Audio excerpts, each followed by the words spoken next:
नमस्कार, आप देख रहे हैं जीएसटीवी अंदर की बात के साथ मैं हूं मानसी। कर्नाटक में कुछ दिनों के बाद विधानसभा चुनाव होने वाले हैं। सत्ता वापसी के लिए बीजेपी अपना जोर लगा रही है, जिसको लेकर मेगा प्रचार जोरों शोरों से चल रहा है। क्या है बीजेपी का मास्टर प्लान? कैसे कर्नाटक का गढ़ जीतेगी बीजेपी? क्या है राजनीति के चाणक्य शाह मोदी की चुनावी रणनीति? देखते हैं अंदर की बात स्पेशल रिपोर्ट में।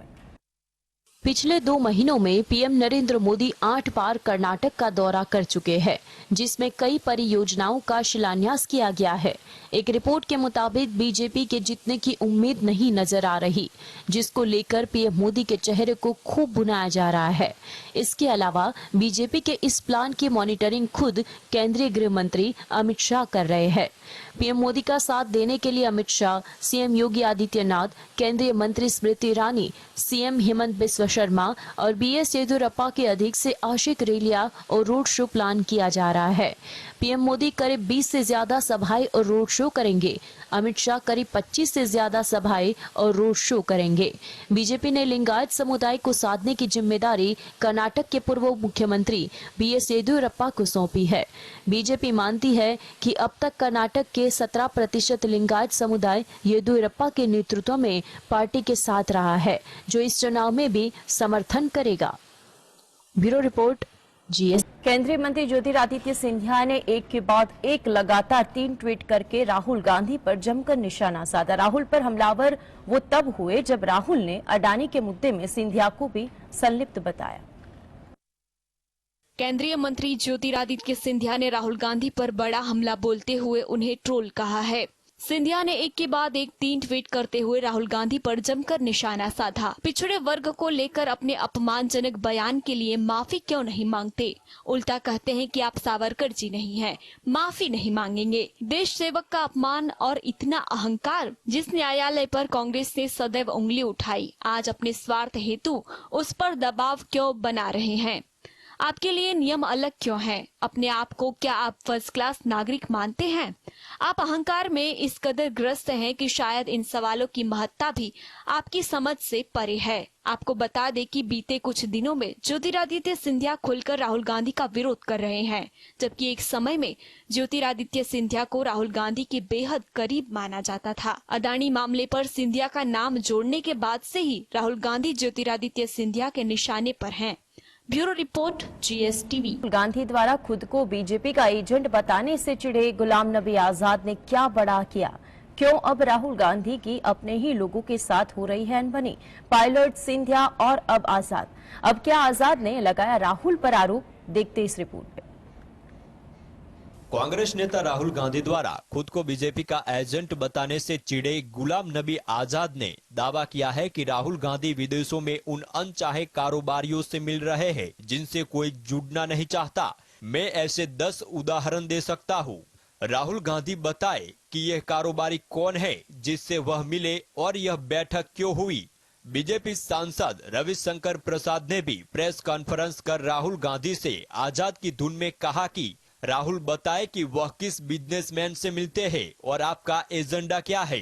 भारत विरोधी व्यापारियों के इशारे पर भारत को कमजोर करने की कोशिश कर रहे हैं और मोदी के खिलाफ काम कर रहे हैं राहुल गांधी। हालांकि लोग आजाद और प्रसाद की बात को बेतुका बता रहे हैं। लोग कह रहे हैं कि राहुल से पूछने की बजाय आप उन लोगों के नाम क्यों नहीं बताते। Bureau report, GST. कर्नाटक विधानसभा चुनाव में अमूल के एंट्री का मुद्दा जोरों पर है। अमूल ने 5 अप्रैल को ट्वीट किया कि अमूल बेंगलुरु में ताजा दूध और अन्य डेयरी उत्पादकों की मांग को पूरा करेगा। इस घोषणा के बाद कांग्रेस नेता ने बीजेपी पर सनसनीखेज आखिरकार क्या आरोप लगाया? क्या अब दूध के ऊपर भी राजकारण खेला जाएगा? क्या कर्नाटक चुनाव में छाएगा अमूल की एंट्री का मुद्दा? देखते इस खास रिपोर्ट। कर्नाटक विधानसभा चुनाव में अमूल की एंट्री का मुद्दा जोरों पर है। अमूल ने 5 अप्रैल को ट्वीट किया कि अमूल बेंगलुरु में ताजा दूध और अन्य डेयरी उत्पादकों की मांग को पूरा करेगा।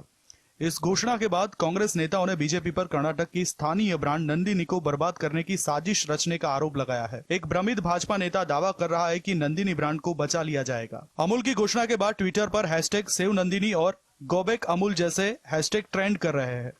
अमूल दूध के विरोध में बेंगलुरु के सभी होटलों ने भी सर्वसम्मति से स्थानीय पशु किसानों का समर्थन करने के लिए केवल नंदिनी के उत्पादकों का उपयोग करने का निर्णय लिया है। नंदिनी का दूध भारत में सबसे सस्ता है। नंदिनी का टॉन दूध बेंगलुरु में महज 49 रुपए प्रति लीटर पर उपलब्ध है, जबकि अमूल ब्रांड का यही दूध दिल्ली में 54 रुपए प्रति लीटर और गुजरात में 52 रुपए प्रति लीटर पर उपलब्ध है। नंदिनी दही भी 47 रुपये किलो के भाव से मिल रहा है।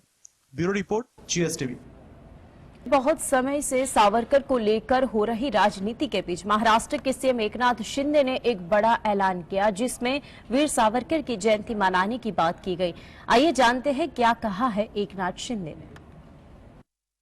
महाराष्ट्र के सीएम एकनाथ शिंदे ने कहा कि वीर सावरकर की जयंती स्वतंत्र वीर गौरव दिवस के रूप में मनाई जाएगी।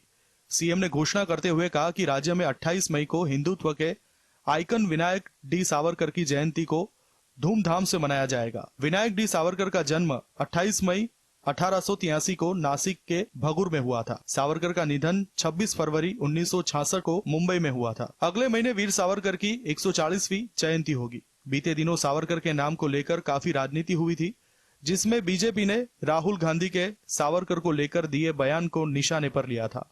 वहीं राहुल के इस बयान के बाद शिवसेना और कांग्रेस के संबंधों में भी काफी खींचतान देखने को मिली थी। शिंदे ने कहा कि वीर सावरकर की जयंती के अवसर को मनाने के लिए खास तरह का आयोजन किया जाएगा। भारत के स्वतंत्रता आंदोलन में सावरकर के योगदान को उजागर करने से लेकर उनकी विचारधारा का प्रचार करने का काम किया जाएगा। महाराष्ट्र में सामाजिक सुधारों और अस्पृश्यता के उन्मूलन के लिए अभियानों पर ध्यान केंद्रित करने के लिए कई कार्यक्रमों का आयोजन किया जाएगा। Bureau report, GSTV। की रिपोर्ट से तिलमिला उठा अडानी ग्रुप अब फिर से उठ रहा है और फिर एक बार अडानी के शेयर्स के भाव ऊपर चढ़ रहे। वही खबरें आ रही है कि एक बार फिर से LIC ने भरोसा जताया है और विरोध के बावजूद और पैसा लगाया है। आइए जानते हैं LIC ने अडानी के किन 4 शेयर्स में अपना निवेश बढ़ाया है। हिंडनबर्ग का असर अभी भी अडानी के शेयरों पर दिख रहा है, लेकिन इसके बावजूद देश की सबसे बड़ी बीमा कंपनी LIC का भरोसा अडानी ग्रुप पर कायम है। LIC ने अडानी के 4 शेयरों में अपनी हिस्सेदारी को बढ़ा दिया है, जिसमें अडानी ट्रांसमिशन में LIC की हिस्सेदारी अब 3.65% से बढ़कर 3.68% हो गया है। अडानी ग्रीन में 1.28% से बढ़कर 1.35% हो गया। अडानी टोटल गैस में 5.96% से बढ़कर 6.02% हो गया है। वहीं अडानी पोर्ट्स में हिस्सेदारी कम होकर 9.12% रह गई है, जो दिसंबर 2022 के अंत में 9.14% थी। साल 2023 भारतीय उद्योगपति गौतम अडानी के लिए बेहद खराब साबित हुआ है। अमेरिकी शॉर्ट सेलर फर्म हिंडनबर्ग ने जनवरी महीने के अंत में अडानी ग्रुप को लेकर एक रिसर्च रिपोर्ट पब्लिश की और गौतम अडानी की कंपनियों के शेयरों में सुनामी आ गई। कंपनियों के स्टॉक ऐसे टूट गए कि ग्रुप का मार्केट कैप पहली बार $100 अरब के नीचे पहुंच गया और अडानी दुनिया के शीर्ष अमीरों की लिस्ट में से चौथे पायदान से महीने भर में ही 34वें नंबर पे आ गए। रिपोर्ट के मुताबिक अडानी ग्रुप पर शेयरों में हेरफेर से लेकर कर्ज तक से जुड़े कई आरोप लगाए जाने के बाद भी सरकार के स्वामित्व वाली LIC ने गौतम अडानी की कंपनियों में हिस्सेदारी बढ़ाई है। मार्च तिमाही में अडानी एंटरप्राइज बीमा दिग्गज ने 3,57,500 शेयरों की खरीदारी की है। खास बात यह है कि खरीदारी ऐसे समय में की गई कंपनी के स्टॉक की कीमत करीब आधी से भी ज्यादा गिर चुकी थी। इस खरीदारी के बाद अडानी एंटरप्राइज में LIC हिस्सेदारी बढ़कर 4.26% हो गई है, जो दिसंबर 2022 में 4.23% थी। Bureau report. इकोनॉमी के मोर्चे पर भारत के लिए बुरी खबर है। दरअसल अंतर्राष्ट्रीय मुद्रा कोष IMF ने भारत के लिए अपने आर्थिक विकास अनुमान को कम कर दिया है। आखिर क्या कह रहा है GDP को लेकर IMF का अनुमान, देखते इस रिपोर्ट। वर्ल्ड बैंक ने फाइनेंशियल ईयर 2024 के लिए आर्थिक विकास अनुमान 6.30% पर रखा है, तो वही एशियन डेवलपमेंट बैंक यानी ADB का अनुमान 6.40% का है और वही IMF का अनुमान इन दोनों से कम है। जी हाँ, फाइनेंशियल ईयर 2024 के लिए IMF का नया अनुमान 5.9% है। इससे पहले अनुमान 6.10% था। इस लिहाज से IMF ने 20 बेसिस पॉइंट की कटौती की है। वही फाइनेंशियल ईयर 2025 के लिए विकास दर का अनुमान 6.8% के बजाय अब 6.30% कर दिया गया है। IMF ने भारत की खुदरा मुद्रास्फीति को वित्त वर्ष 2024 में वित्त वर्ष के 23 के 6.7% से घटाकर 4.9% रहने का अनुमान लगाया है। वही चालू खाता घाटा GDP के अनुमानित 2.6% से घटकर 2.2% पर आने की संभावना है। IMF के मुख्य अर्थशास्त्री ने कहा कि वैश्विक अर्थव्यवस्था पर महामारी और यूक्रेन रूस जंग का जो असर था वो धीरे धीरे कम होता दिख रहा है। हालांकि अब बैंकिंग अस्थिरता से स्थिति नाजुक बनी हुई है।